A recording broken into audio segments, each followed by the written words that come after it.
Alright guys, here's the flywheel. I'll show the clutch again in case you guys are just watching the install video. That's from Ford, which is by Vallejo. I guess they're making all their replacements. It's actually pretty nice. We were going to get the other one cut, but my boss just got everything new from Ford. But what I liked about this one more than the one that was in it, this one actually has the dowel pins like factory.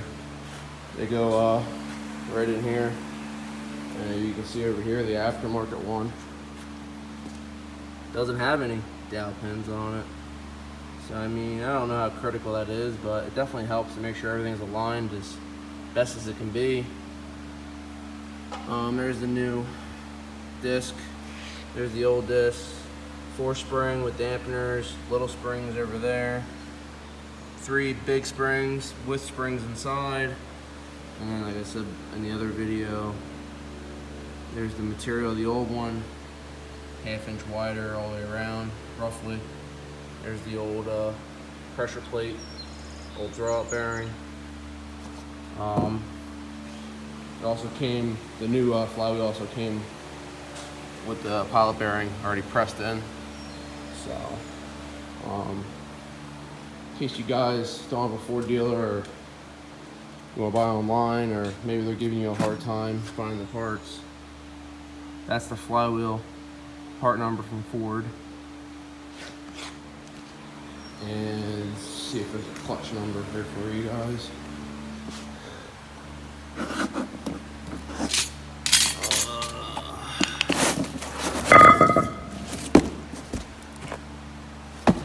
Well, doesn't look like there's a clutch number.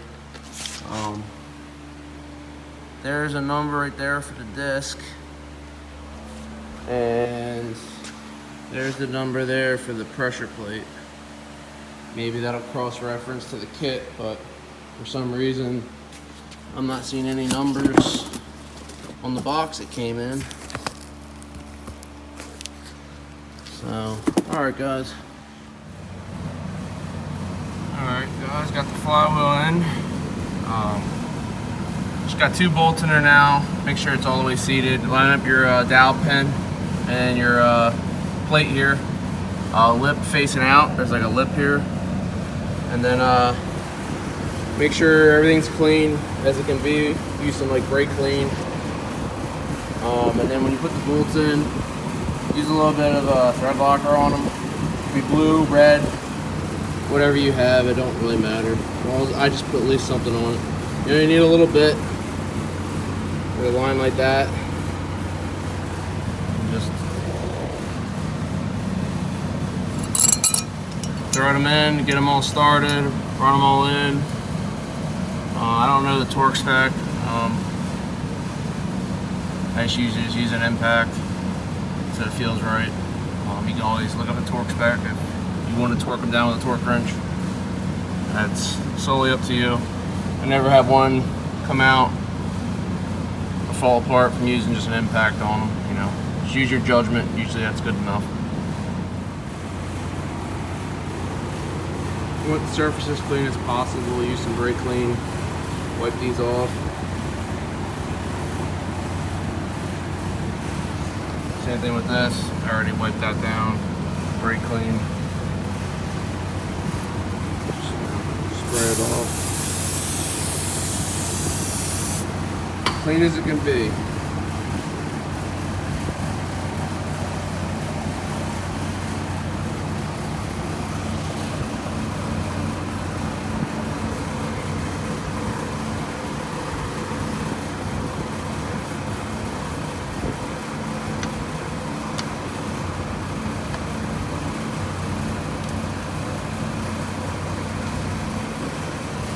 Then use your alignment tool. That holds it in. Motor's leaning back, so this one's to slide out, so I'll have to take the camera off. Just have that held in there. The deep side faces towards the pressure plate. Sometimes they're even labeled on there. Yeah, I think it actually says right there. Transmission side. But if it doesn't say, usually the the thicker part goes into the dish of the pressure plate. And then just line your dowel pins up, and then get a couple bolts started to hold it.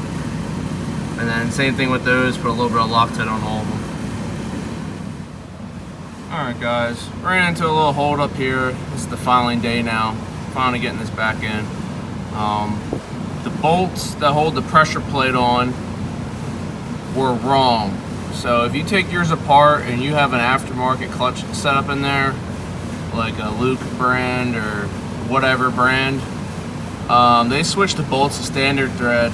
And if you go back to an OEM flywheel like this one, they're metric. So I called Ford and they were supposed to have them today, and then they forgot to order them. So that's just my luck there. So I went to my local hardware store and they had the bolts I need.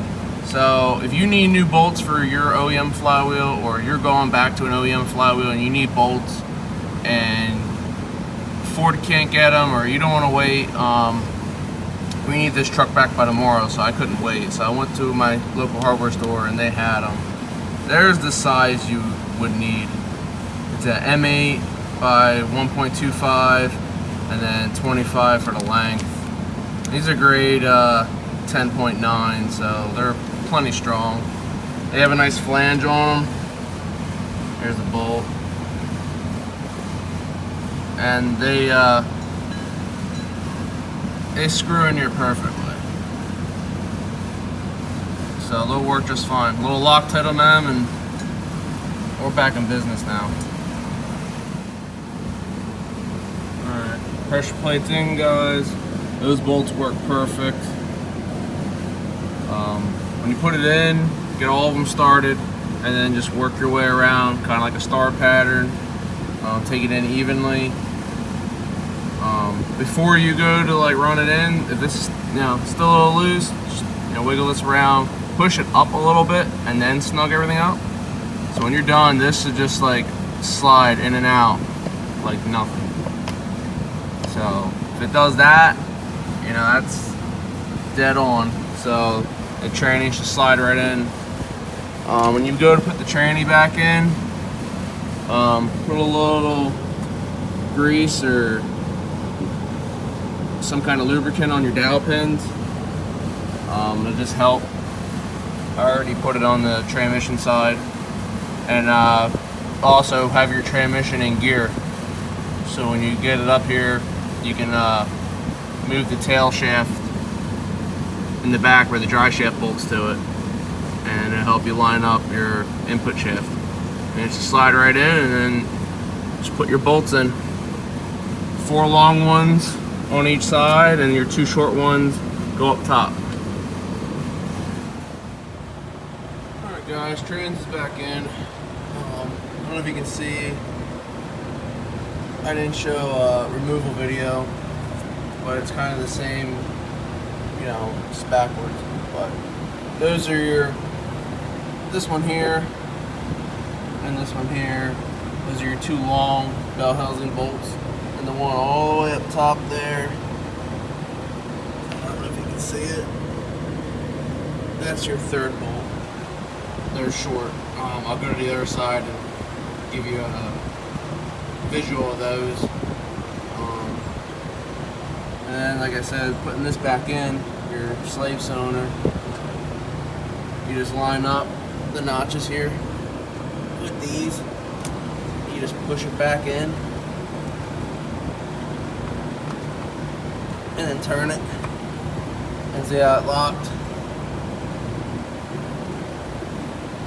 That's back in. That's simple. Sometimes they fight you more. I know the old styles, like on the old IDIs, they really fought you.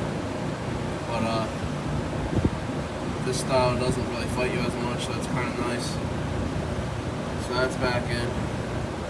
I will go to the other side and I'll show you the visual of those 3 bolts. Here's the right side or passenger side. You can see those 2 bolts there, and then there's one all the way up top. I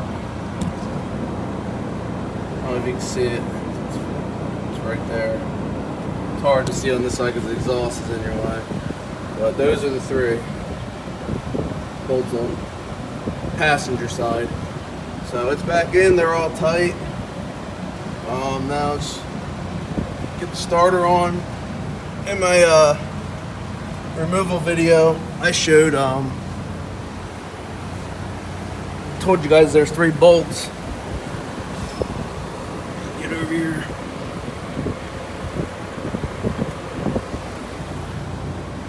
After where the starter goes, there's 2 here, and then the one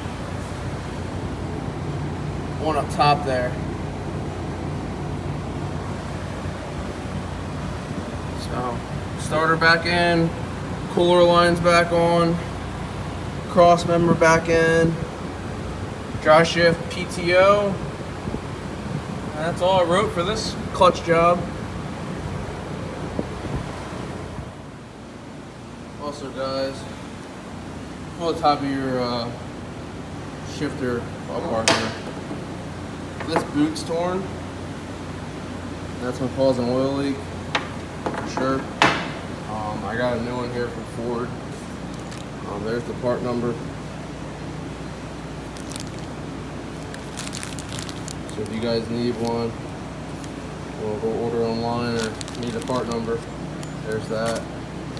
Also got a new boot put inside the cab. That one in there was half torn.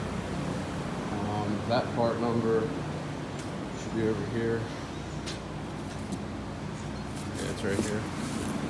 That's that part number.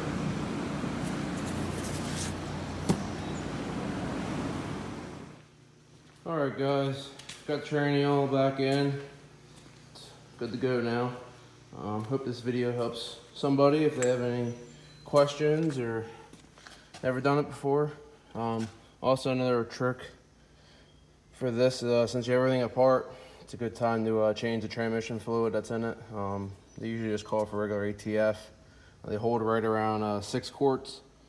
Before drain it, before you put your shifter back in, if you get like a transmission funnel, you can fill it right from the top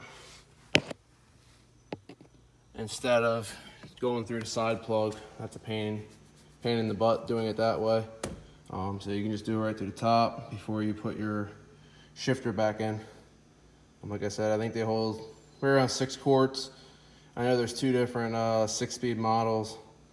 I think one is 6 quarts and one's a little bit over 6.